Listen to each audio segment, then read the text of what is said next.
So, are we filming? Yes, we are. So, many of you will know what's inside this box. It is a plotter.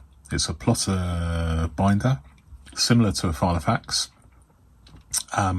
What I will do is, for those of you in a hurry, because this may be an extensive and fairly long-winded review that goes into not only the actual attributes and features of the binder, but also there's probably going to be a little bit of philosophy in there.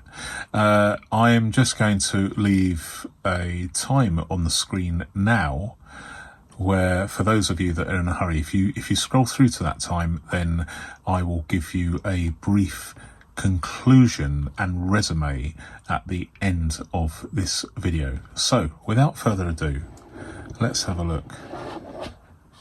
And I'm actually quite excited about this. I try and I fail to be objective about this because this is a fantastic thing. So today, all the way from Japan, took 3 days to get here. This is a plotter in Pueblo leather, and it is Bible size. Let's zoom in a little bit. There we go. This is a Bible size one. I was toying with the idea of getting a narrow version, which is slightly narrower, for obvious reasons.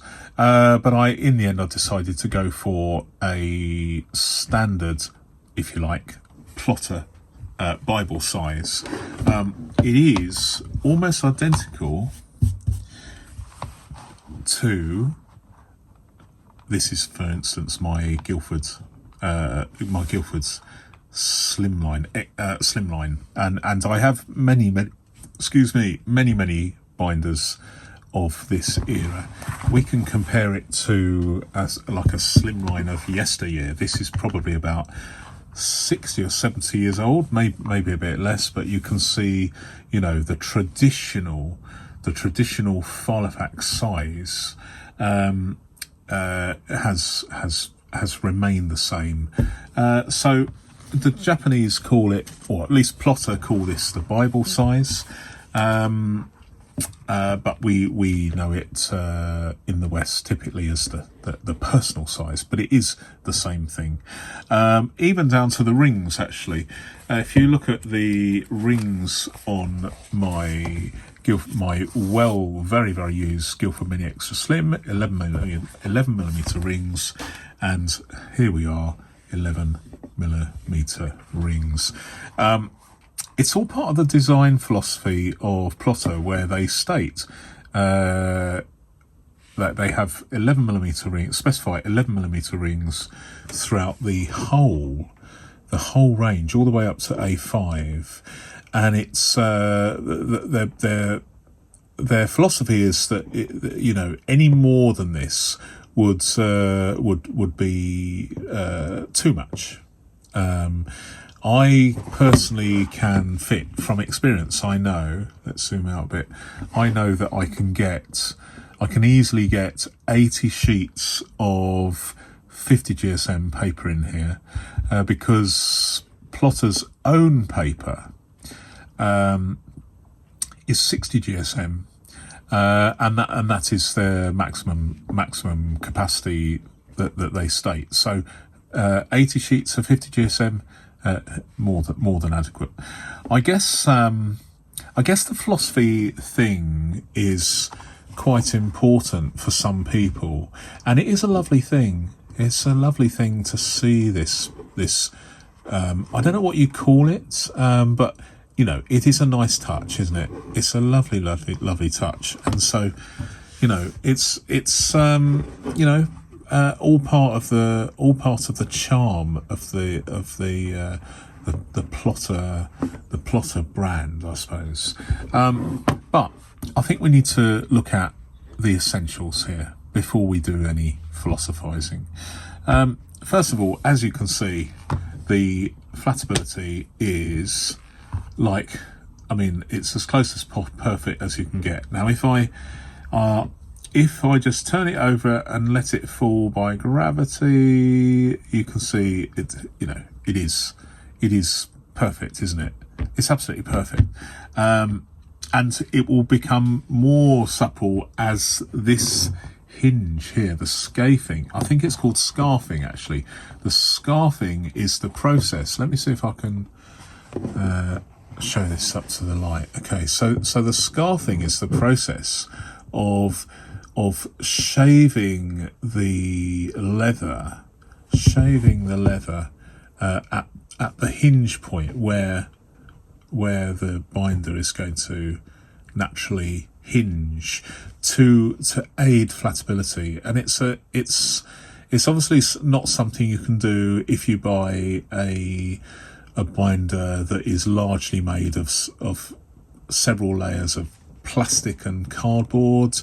I mean, I'm not going to criticize other binders, but this is, if you want to have good flatability, there's two ways of doing it. You either do a single layer of leather like this and do some scarfing, or you have panels with a natural hinge, which is a method employed with many Filofax brand designs of yesteryear, where the flatability was exceptional. Krauss rings, of course. I mean, it's just a lovely thing, isn't it? It's just a lovely thing. They're clearly the best in the business. I've got at least a dozen binders in my collection with Krauss rings, and I have no problem with any of them. No problem at all. And I'm just going to open them. And I'm just being, I'm nervous. I'm nervous. I don't know why, because these will probably last 100 years with moderate, not abuse, but moderate use. So probably last certainly last me out. So you've got these wonderful 11mm rings. Not everybody likes 11mm rings. But if you look at my previous view, particularly if you live in the States and you like this kind of binder, this sort of minimalist plotter look, but you don't agree that 11mm rings is for you, at the time of filming there is a company called Me Plus who offer a very shockingly similar product, which you can specify larger rings if you wish. So I've got a link in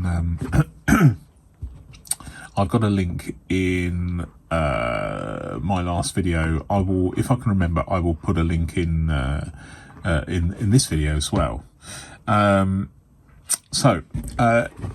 Pueblo leather, and obviously I've just unboxed it, so it hasn't developed a patina or patina yet, but this is same thickness of Pueblo leather. It might conceivably have come from the same Italian tannery, but this I've had a few weeks of fairly hard use when I'm out and about, and it's developed. I mean, some people like ring protectors, which are basically this sort of thing, so you can fit them around it helps, doesn't it? It helps to prevent this thing going on where you've got the indentations there.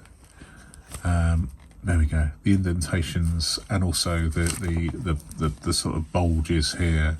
But I'm okay with that. I just see it as a sign of the accomplishment of work. So I'm okay with that. But people's attitude might be different, but you can buy a ring protector from Plotter if you wish. So this, I'm confident that this Pueblo leather will gradually develop a patina, sort of fairly quickly actually, as the oils in your skin, the natural oils, change and maybe darken the binder. I was agonising over what type of leather, but in the end I decided to go for Pueblo leather because I was so pleased at how this particular binder from another manufacturer was developing. So I thought, do you know what? I'm gonna go for this. And I also was thinking in my own mind, shall I go for the narrow version? So Plotter make a proprietary narrow version, but taking advice from some viewers, I was thinking that maybe the narrow version would mean that my paper, a personal size paper, would lie flush to the edge, but apparently it doesn't. It just sticks out slightly with the narrow ones, and so you are going to either put up with that, or you're going to buy proprietary narrow size paper, or you're going to cut your own. But in the end, I decided, for reasons of versatility, because I use slimline binders a lot in personal size, I would go for the standard, if you like, the standard Bible size rather than the proprietary narrow size. And I'm very, very pleased with that. So exceptional quality rings, the best in the business, perfect flatability. I guess they're the two things that I look for in a binder more than anything else. Everything else is like icing on the cake, as they say in the UK. So fantastic leather and a really nice design. One thing I do not like about plotters, although it's something that I can easily resolve, and you know what I'm going to say, and that is these corners are really sharp, with a capital S. I mean, they're really sharp. So what I will do in the fullness of time, sort of fairly soon, is if you see here, I have just taken a file and I've just rounded off the corners here, to ensure that not only I am saved from inadvertent injury, but also the lining of my pocket and my bag and other items. For instance, my laptop. If this is next to my laptop, that would probably be a bad idea. You have to be careful of these sort of things. But I am going to round off the corners. I wasn't sure whether it was an error. I just thought maybe are we in focus? Hard to tell. Yeah, I think we are. I've got the wrong glasses on, so I'm hoping that's in focus. I thought that this sharp corners on my green Plotter Mini 5 that I've just shown you, I genuinely thought that there was I initially thought that there was an error, but this one also is very sharp and unfinished, and other people have confirmed that theirs arrived unfinished as well. So yeah, they're sharp. I don't like that. I think we need to look, and I'm going to get a piece of have I got a piece of paper to more easily show you? Yes. So let me have a look here. Let me show you here. So you will remember that my first plotter had a curve. You can see that quite distinctly. It's bowed, isn't it? It's curved. In fact, this one is not even a perfect uniform curve. It is. Someone was ringing me there. Do you know, it's funny. I'm an Apple Mac fanboy, and so when my phone rings, this phone rings, my laptop in the other room rings, my other two phones ring. It's true because they're all interconnected. So I should have switched this off, but I forgot. So I noticed that it wasn't a uniform bend. There was two sharp bends, and so I think it's a fault, but I live with it because I find it endearing, and it doesn't make any difference. Doesn't affect the function of the binder. Here we have, as you can probably see, there is a pronounced curve as well.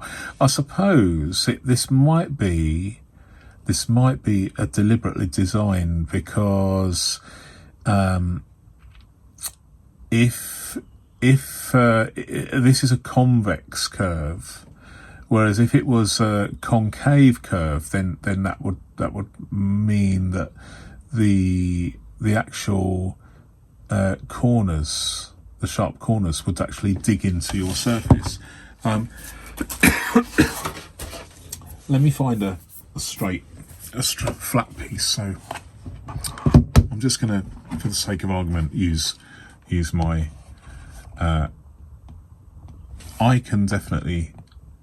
there's definitely some rocking there, so it's not flat, as you can see, but it's better that it's convex rather than concave, because otherwise you would have these two chisel points gouging into whatever is adjacent to the binder.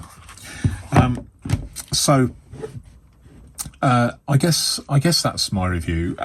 From a philosophy point of view, there is. Let me talk about this because it is something that will interest some people. So, I live in the UK, and I cannot get hold of these through the normal. There's no distribution network in the UK that I know of.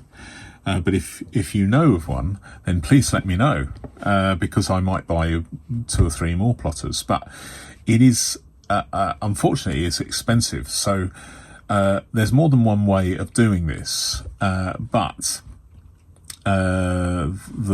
for convenience and reliability, perhaps, just in case something goes wrong, I bought this from an eBay reseller in Japan. Who, this is the second time I've used this guy. Very polite. I mean, business is business. So he is, when he gets an order, and he said, I'll ship it as soon as I get hold of it. So he gets an order, and then he goes and gets hold of the product, and then he will ship it, and expedited shipping via FedEx from Tokyo to here in deepest Wales. I was going to say darkest Wales, but I hate saying that because we haven't had much sunshine over the last 2 weeks. So I'm looking forward to a little bit of vitamin D, but we'll see. But it's taken just over 72 hours to get here. Which is pretty fast. So I like FedEx as a courier, as a shipper. This guy seems to be one of several resellers based in Japan, and fair play. I think looking at how much the price in yen is for on the Plotter website, the Plotter Japan website. I guess the pitched price to me is roughly I think double, certainly at the time of filming, roughly double what it would cost a Japanese resident to buy.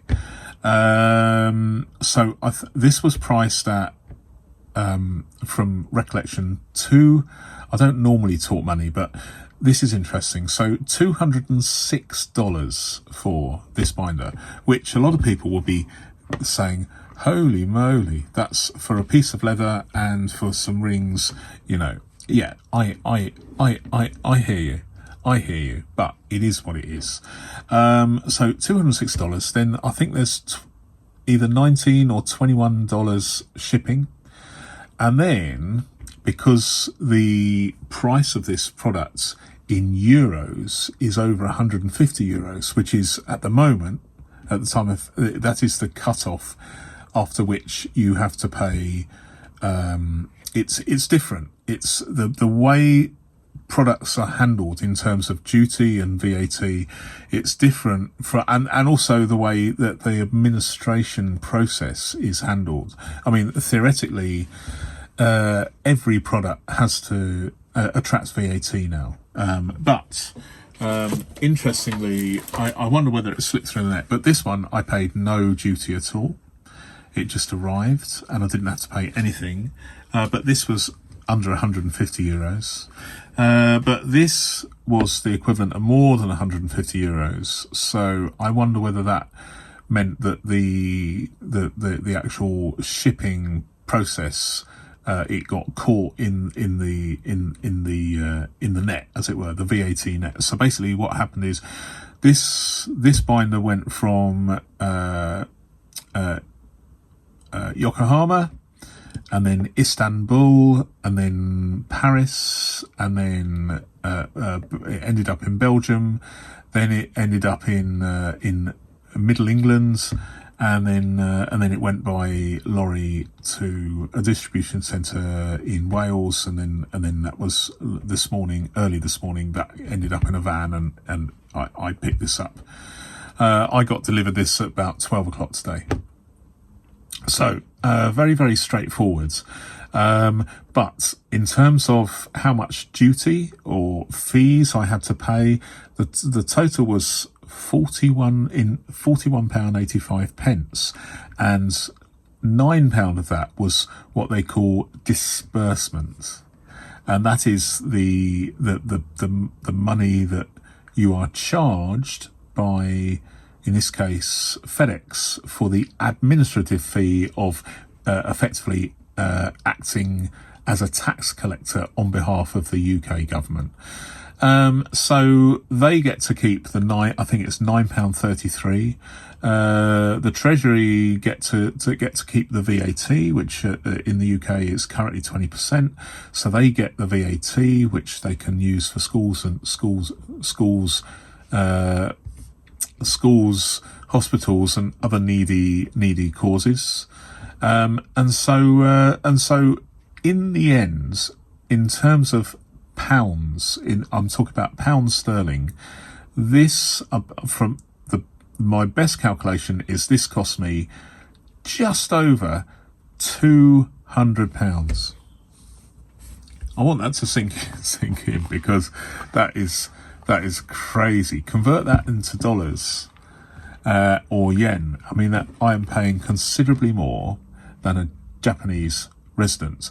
But if I sell, I mean, I don't sell because the rules are so arduous. The complexities of this are so arduous now. But I was as many of you know, I was a full-time antique seller, shipping all over the world. But that all came to the stop when these rules changed in 2021. But I guess the bottom line is, if I sold something for, say, £50 to someone in the UK, you can be sure that someone in America, partly due to the global shipping program fees, and also the VAT or the duty and the disbursements, they would pay. They would be in the same boat as I was to buy this. So it depends, doesn't it? Lots of people in America decry the fact that it's so expensive to buy or even convince a UK seller to sell to them. Say a Filofax, for instance. I believe it's the same in Australia. Really, really expensive. And so I am now on the receiving end of this global tightening up of tax, where